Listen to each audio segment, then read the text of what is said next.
पहला क्वेश्चन बात करें दोस्तों, तो किसी तत्व में 3 कक्ष होते हैं जो पूरी तरह से इलेक्ट्रॉन से भरे होते हैं। आपको इनमें से बताना है कौन से हैं जिसके 3 कक्ष होते हैं और जो पूरी तरह से इलेक्ट्रॉन से भरे होते हैं, किस तत्व के।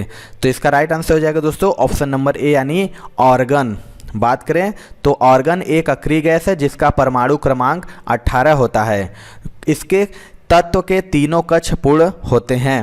अगला क्वेश्चन देख लेते हैं दोस्तों, कठोर जल को सामान्य बनाने के लिए किस सोडियम यौगिक का उपयोग किया जाता है। आपको बताना है कि जो कठोर जल होता है उसको सामान्य बनाने के लिए किस सोडियम यौगिक का उपयोग किया जाता है। इसका राइट आंसर हो जाएगा दोस्तों ऑप्शन नंबर सी यानी सोडियम कार्बोनेट। आपको बता दें कि वह जल जिसमें साबुन पर्याप्त झाग नहीं देता कठोर जल कहलाता है। और जल की कठोरता भी 2 प्रकार की होती है। अस्थायी कठोरता जल में कैल्शियम एवं मैग्नीशियम के बाइकार्बोनेट के घुले रहने के कारण होती है, जिसका शोधन जल को उबाल कर किया जाता है। और जब जल में कैल्शियम तथा मैग्नीशियम के लवण घुले होते हैं तो इसे जल की स्थायी कठोरता कहते हैं।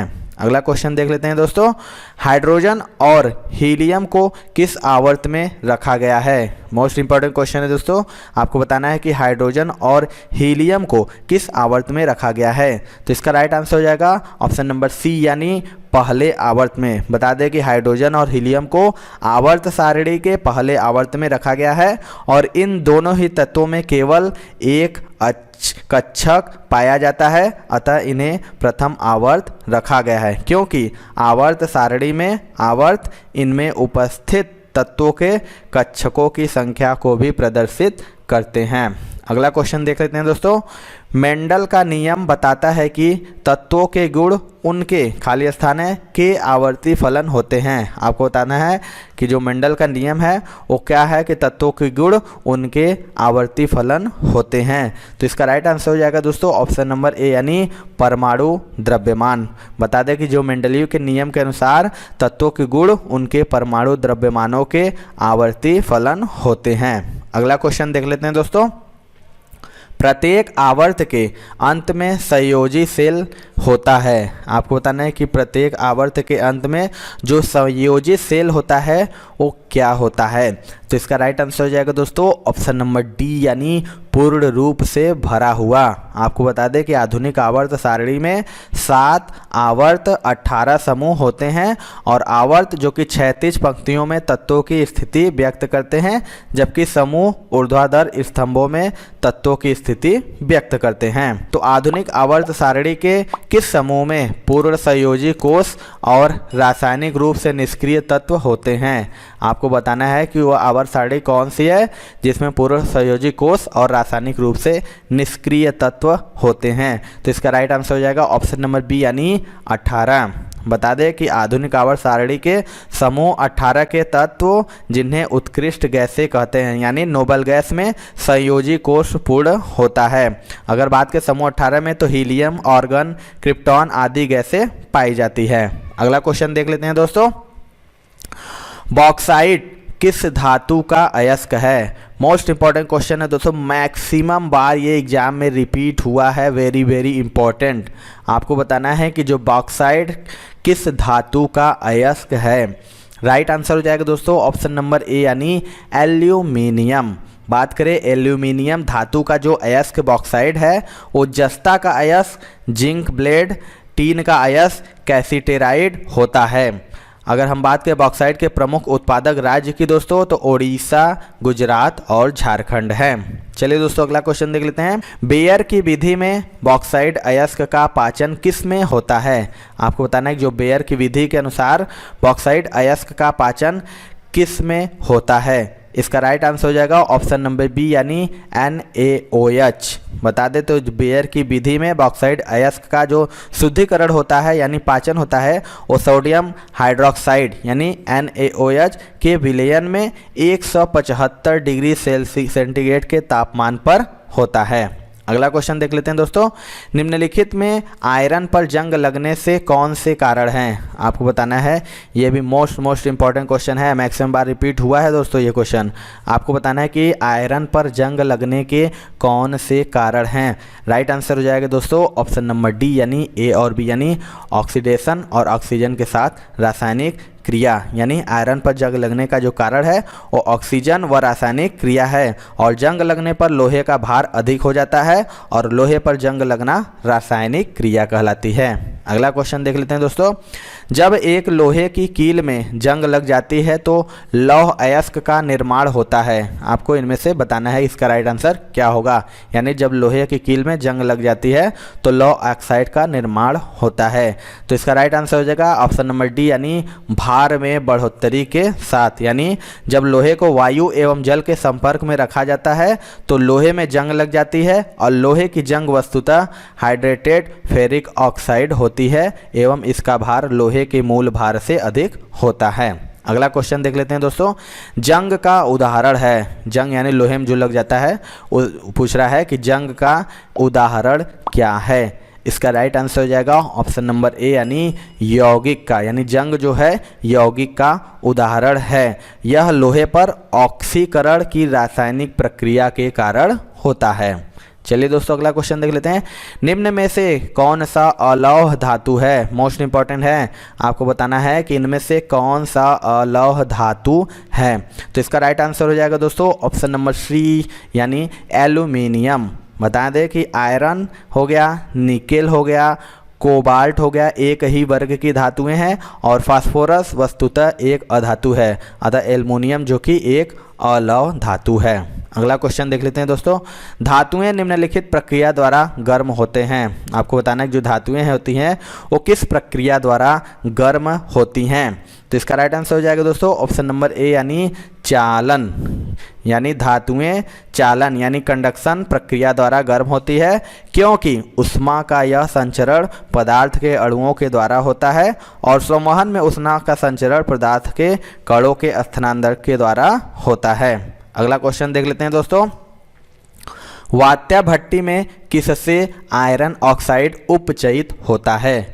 आपको बताना है कि जो वात्या भट्टी होती है उसमें आयरन ऑक्साइड उपचयित किससे होता है। तो इसका राइट आंसर हो जाएगा दोस्तों ऑप्शन नंबर डी यानी कार्बन मोनोऑक्साइड। यानी इस भट्टी में अपचयन ईंधन के कार्बन एवं उसके जलने से उत्पन्न कार्बन मोनोऑक्साइड द्वारा होता है।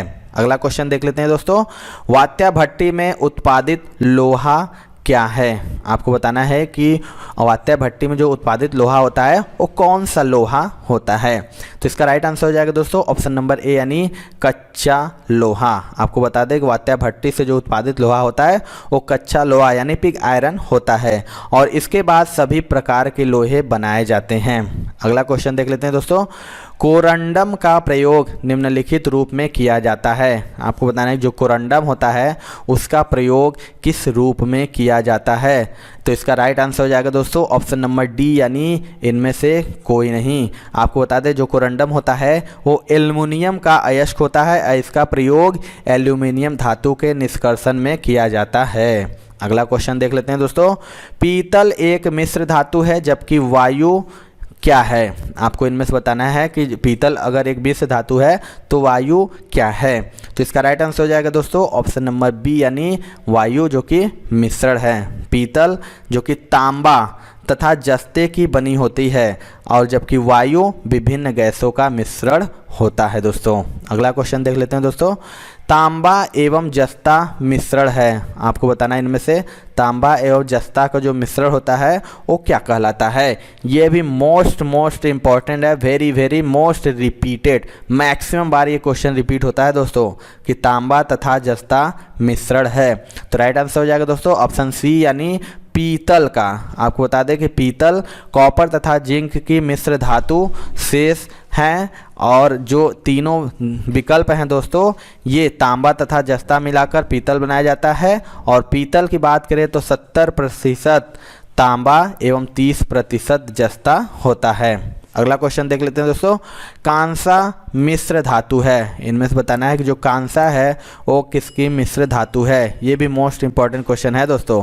तो इसका राइट आंसर हो जाएगा दोस्तों ऑप्शन नंबर ए यानी कॉपर और टीन का। कांसा जो कि मिश्र धातु में कॉपर तथा टीन होता है, और पीतल में एक बात करें दोस्तों तो कॉपर तथा जिंक तथा जर्मन सिल्वर में तांबा, निकिल और जिंक होता है।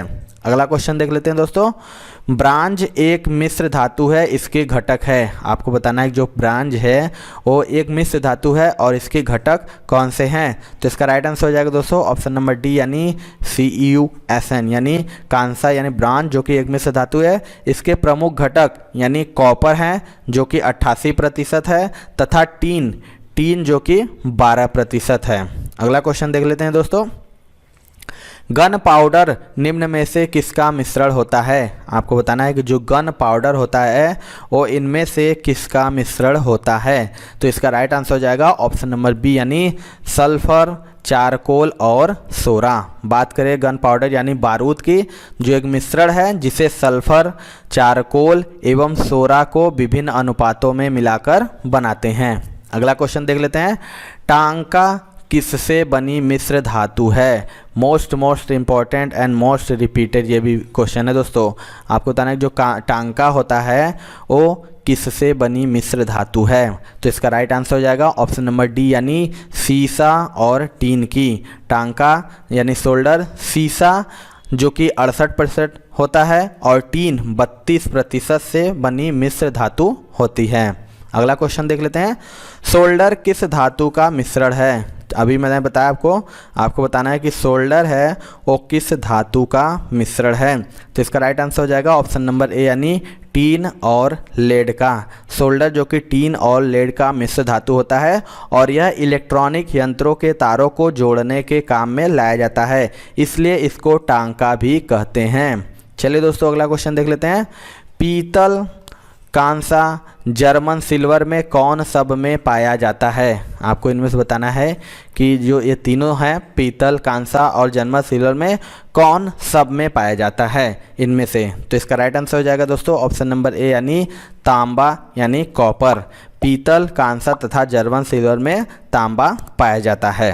अगला क्वेश्चन देख लेते हैं दोस्तों, सीसा किसका मिश्रण है। मोस्ट इंपॉर्टेंट ये भी क्वेश्चन है दोस्तों। आपको बताना है कि जो सीसा है वो इनमें से किसका मिश्रण है। आपको मैंने बताया इससे पहले।